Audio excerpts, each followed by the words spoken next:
Ilmu kemahiran jalan masa depan gemilang. Assalamualaikum. Saya Watawati VPSS SMK Danganum. Sekini berada di pameran TVET yang terletak di SMK Datuk Abdul Rahman Yaakob. Dekat sini ada apa je? Kat sini ada banyak aktiviti. Contohnya pertandingan. Pertandingan apa? Pertandingan seperti bentor, pertandingan face painting sekolah rendah dan sekolah menengah. Kat sini pun ada jualan makanan. Dan lagi satu, mereka mengadakan pameran TVET yang ada kat sini. Oh, wah, bestnya. Ya.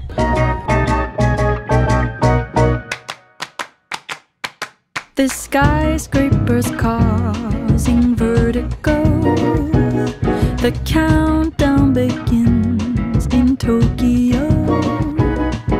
27 days alone means 20 million ways to cope with that. Sekejap. Nama awak siapa? Arisa. Naili. Oh, awak dari sekolah mana? Sekolah Rendah Arab Jaim Memang Pasir. Sama lah. Sama. Okay. Saya nak tanya, apa perasaan awak ada kat sini and apa yang awak buat ada kat sini? Rasa macam best sangat lah. Dan ada Banyak gerai. ada banyak gerai boleh beli pun. Oh, apa je awak beli kat sini? Beli air, beli koktel tadi, lepas tu beli makanan. Beli Makan spaghetti, samyang semua. ramen. Terima kasih.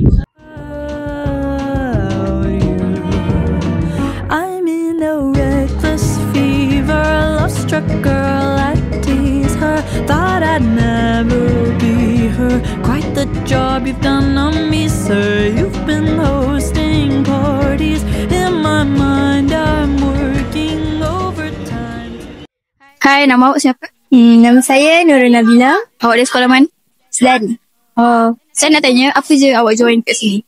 Kat sini saya join Kawat daripada PBM. Okay, apa perasaan awak ada kat sini? Segembira, bangga. Bangga. Okay, saya nak tanya, apa je awak beli kat sini?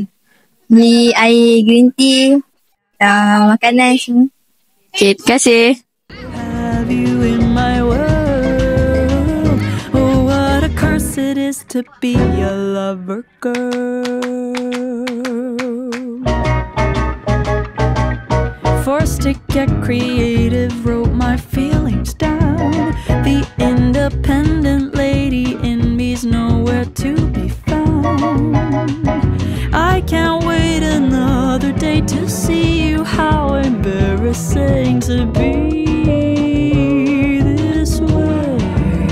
I'm in a reckless fever, love-struck girl, I tease her.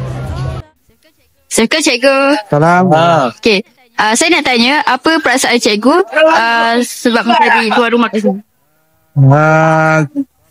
Perasaan bangga lah kan.